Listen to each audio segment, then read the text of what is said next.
It's time to go on the record with WRAL News.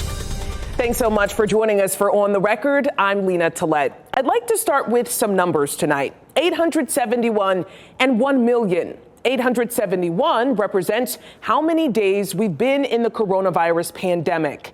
1 million, that's how many women left the workforce during the pandemic and never returned. In the early days, school and daycare closures stopped moms from being able to return to the labor force.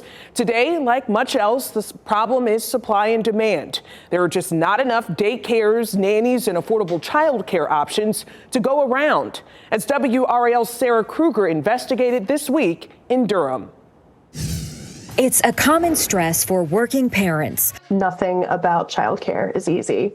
Durham mom Erica Schaefer is one of many who knows that firsthand. She tried out a couple in-home facilities for her daughter, but wasn't happy with the quality. So she started contacting daycares. Awful. And when I got the last one, I was in tears. I was crying. I was begging. I was pleading. I called 9 daycares in Durham. Everyone had a wait list for infant programs. Most were more than a year long. The shortest was about 6 months. The longest 15 months. One even told me there were 50 babies waiting for spots. Some blamed the wait on an inability to find staff. To make matters worse, just to get on a wait list, you oftentimes have to pay a non-refundable fee that's around $100. We've got to think outside of the box. Keziah Goodwin owns one child care center already. She plans to open a second this fall in American Tobacco Campus to help meet some of the demand. She's confident she'll find workers. I'm not worried because I have structured Kate's Corner to be an example of how things should be for early childhood providers. But for many daycares, it's tough. I would just say that number is higher than ever before of people who want to leave daycare and become a nanny. Cara Varnell owns Select Sitters. It's an agency that pairs nannies with families. She says ever since COVID, demand for in-home private care is higher than ever, in part because some families feel risk of exposure to the virus is lower. In the past, where we might have seen, the families having the upper hand and choosing from so many nannies, now nannies are the ones getting multiple offers and having lots of options. She says before COVID, minimum pay for an experienced nanny was about $15 an hour. Now that's gone up to a minimum of $20 an hour plus benefits. While that's good news for nannies, it's cost prohibitive for some families like Schaefer's. Although she finally found a daycare spot, she hopes for an easier road for other parents in the future. There's just so much that's required of parents, moms in particular, where they have to be the sources of information. They have to go find it. And who has the time on top of your other job, on top of being a mom?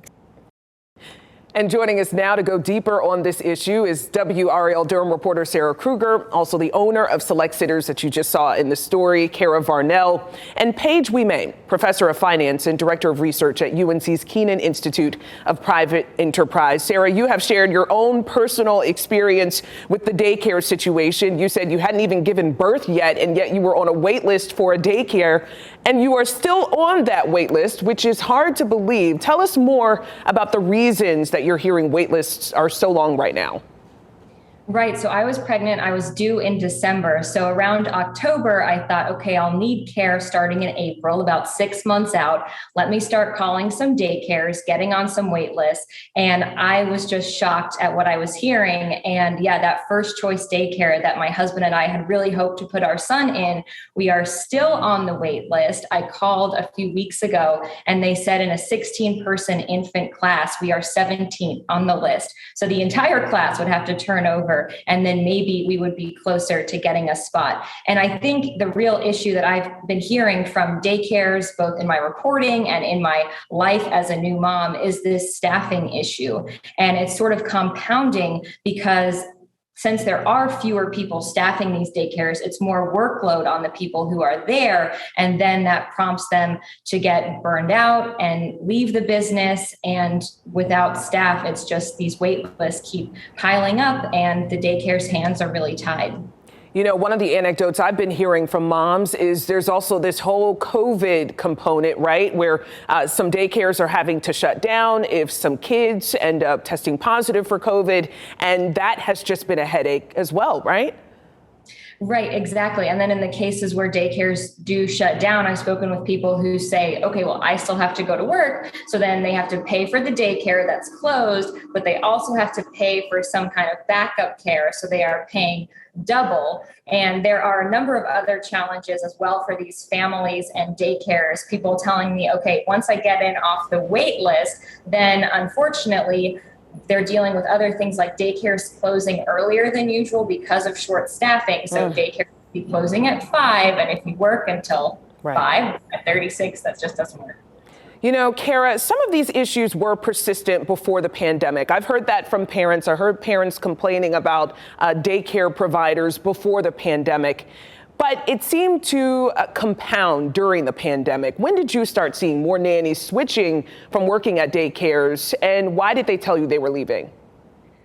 So we really saw it start happening in around August when there was so many people having to quarantine. There was a lot of fear from people of going back into that setting where they're inevitably exposed to so many more families.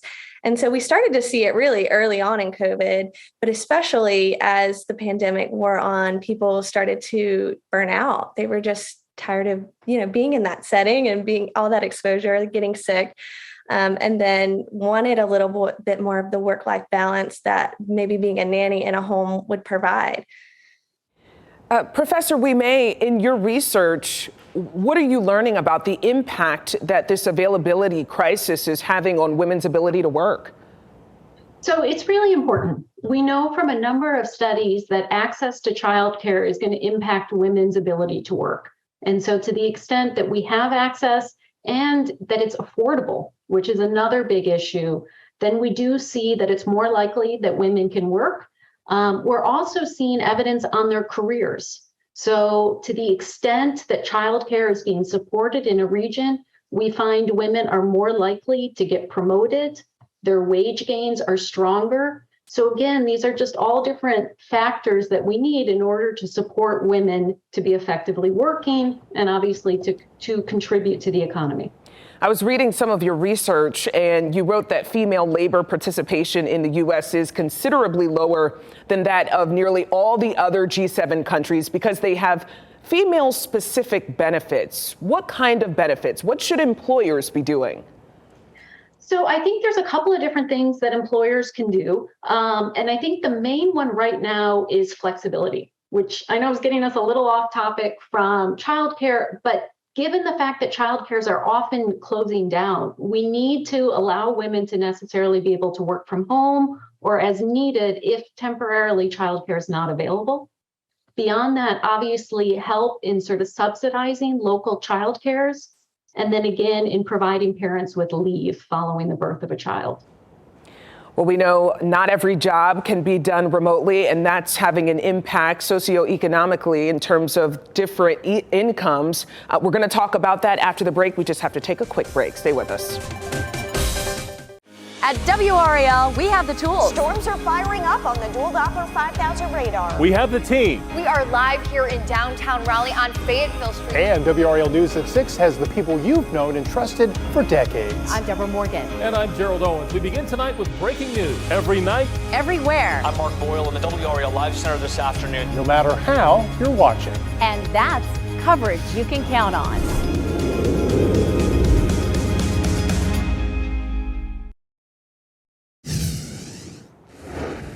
Welcome back. We're talking about the affordability and availability of childcare in the Triangle. Sarah, the lack of childcare does seem to affect families from every socioeconomic background. This appears to be the great equalizer. What do they tell you they do if they can't find care?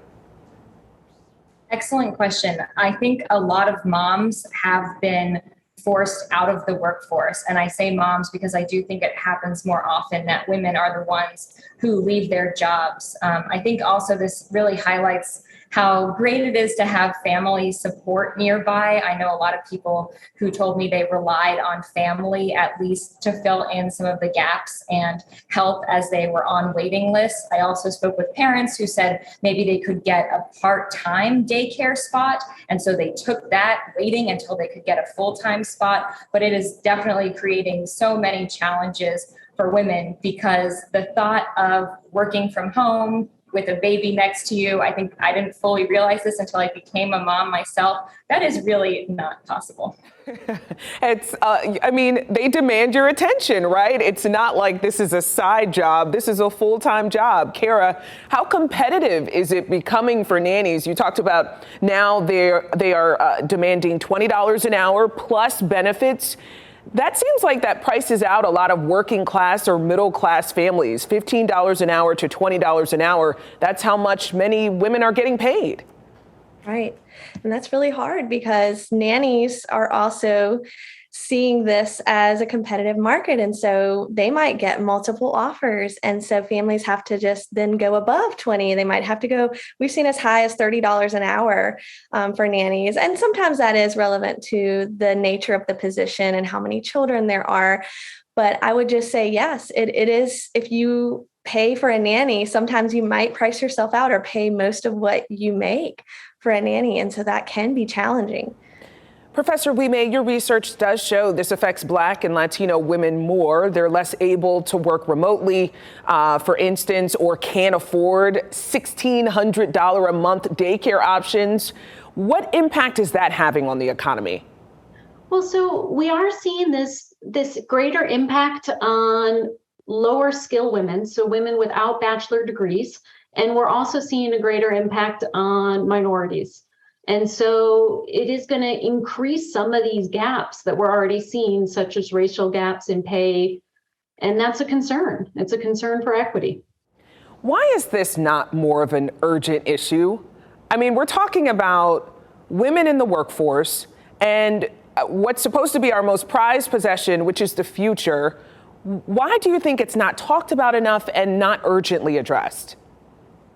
I don't have a great answer for that. I will tell you, I think of it as an investment.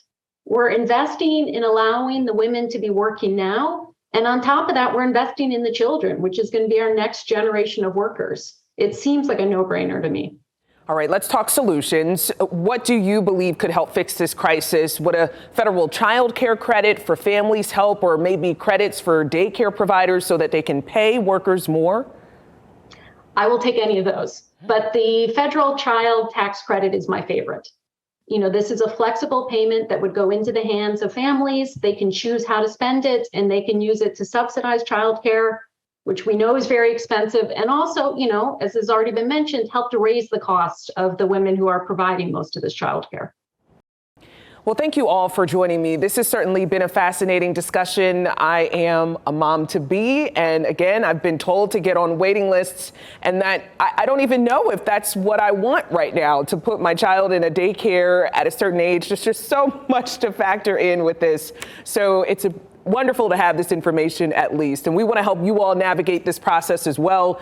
In this story on WRAL.com, you will find the state's database to search all licensed child care facilities and also see their safety scores. We have links to agencies that can help you find that care on our website, WRAL.com.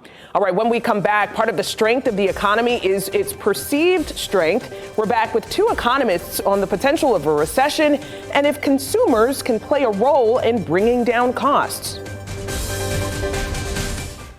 No matter where news breaks, we get there first. We're up at WRAL Sky 5 to give you an aerial view. Because when breaking news happens, 10 to 12 ambulances on the scene. There's no time to wait. WRAL, coverage you can count on.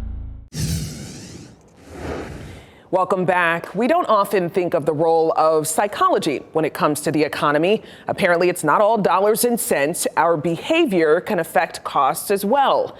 So can we prevent a recession by changing how we think? Joining us to discuss is Dr. Gerald Cohen, chief economist at UNC's Keenan Institute of Private Enterprise, and UNC professor of finance, Camelia Kunin, who studies neuroeconomics, which I was today years old when I found out that was a subject, and behavioral finance. Professor Kunin, you wrote that the Fed is working very hard now to make sure households' expectations about inflation don't become too high, or we'd be dealing with a self-fulfilling prophecy. Explain that. Yes, it's very important for the Fed to make sure that consumers and firms believe that inflation is not going to be a big problem down the road. And the Fed can do that by increasing interest rates. And they've done that quite aggressively for the past couple of months. And it's actually working. There's new data coming out of the University of Michigan Consumer Sentiment Survey. And it looks like in the month of July, consumers expect inflation from now on to be a little bit less of a problem than they expected about a month ago. So I believe that the Fed is achieving what they're trying to achieve, which is to change people's minds about whether inflation is going to be out of control or not. Describe the potential problem, though, of this self-fulfilling prophecy. Would that mean that businesses could take advantage of people's expectations of higher costs? Well, if people believe that inflation is going to be a big problem down the road, then they are going to increase their demands for wages. They're going to jump from job to job. And when they do so, they will ask for higher wages. In turn, higher wages are going to mean that firms will have to increase their prices, which will then make inflation even more of a big deal. And so we can basically create a big problem in the economy, a recession, where inflation is out of control, if our expectations are not anchored. If we believe it's going to happen, that we're going to have a problem with inflation, then we can actually make that problem occur. If expectations is so key here, Dr. Cohen, should the Fed be more explicit with what they want consumers to do instead of just raising interest rates, which ultimately hurts them more? That seems like it's compelling people to do what they want them to do. So it's an interesting challenge for the Fed and policymakers. They kind of they're trying to talk down inflation, but they don't want to say, this is happening. So that what they really are trying to convey to people in the markets, and the challenge is that the Fed is an institution that is kind of shrouded in mystery. So it's hard for them to communicate in a way that's very clear without tipping their hand too much, without making people nervous. So they're trying to communicate to people that, yes, we have this under control. Don't worry about it. But if they say, well, we have this inflation under control, then people can say, well, wait, are they worried too much about inflation? Are they going to cause a recession? So it's easier said than done to communicate that. It certainly is. Professor Kunin, consumer spending and job growth is really, really strong right now. And yet poll after poll shows that the overwhelming majority of Americans believe the economy is bad. It's going in the wrong direction. What have you learned about people's perception of the economy and how it's being formed? So I think that the story is a little nuanced, actually. So if you ask consumers how they feel about certain parts of the economy, which is, for example, in the survey that's run by Michigan, people are asked, is this a good time to buy a car or durable goods? Well, there, people are going to say, no, this is not a good time. So in that sense, they don't feel like the economic conditions they're seeing are very good. But if you ask them about something else, for example, how do you feel about the labor market? Do you think it's easy to find a job right now? Then, which is a question that's asked in a different survey of consumer expectations that's run by the conference board, then for those questions, people are going to say, yeah, actually, it's hard for firms to find workers. If I wanted to find a job, I could. So in that sense, the economy is doing well. So again, it's a complex situation right now that we're looking at. And in terms of the job market, things are looking good for the consumer, for the worker. In terms of inflation, then, yes, things are a little bit dicey, but like I said, it looks like the Fed on the inflation expectations front, at least, is achieving what they're hoping to achieve. All right. Well, if that's the case, Dr. Cohen, if the National Bureau of Economic Research says ultimately this is a recession, they're the final arbiter of that decision. What do you think what will have tipped us there? And how do you think this recession will look? So if they do, and I don't believe at this point that they will, we've had 2 quarters of contraction in the economy, but the guts of the report suggest that this is not a recessionary condition. Consumer spending is growing, and most importantly, jobs are growing. And that's, if something is going to tip us into recession, it's going to, and the NBER, the arbiters of recession are going to say that it's because of the job market. We're seeing right now exceptionally strong job growth, 380,000 jobs last month for the private sector. And that means that companies want to hire. I mean, that's a super strong. We didn't even see that strong number in the previous 2 expansions. That's how strong it is.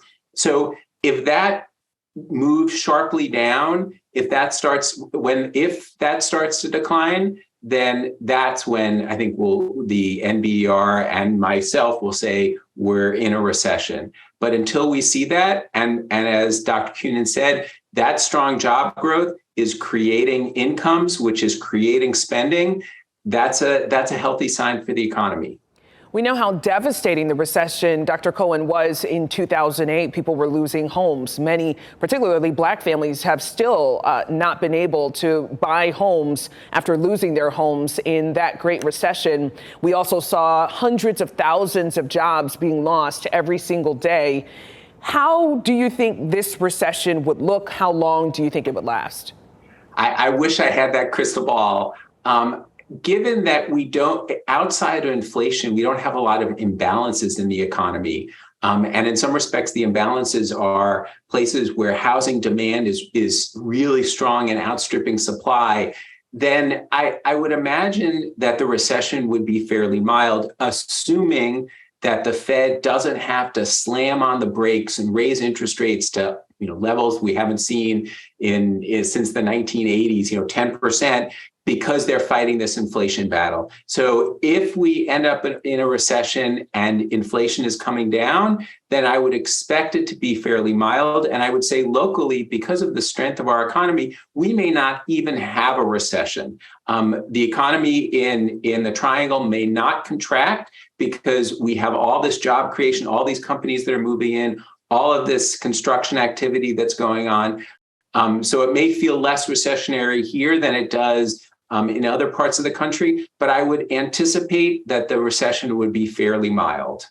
Professor Kunin, working class people are hurting with these higher prices. That's just the bottom line. What advice might you give them in this economy? Well, they have to try the best they can to save.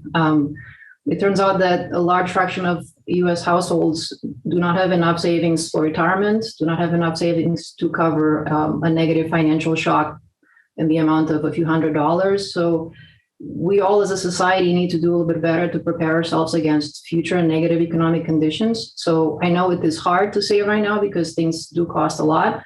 That being said, people who are working in certain jobs in certain industries like services, for example, have experienced pretty good wage growth recently. And so their incomes are better, they're healthier than in the past. So they have a little bit more that they could use to set aside for a rainy day.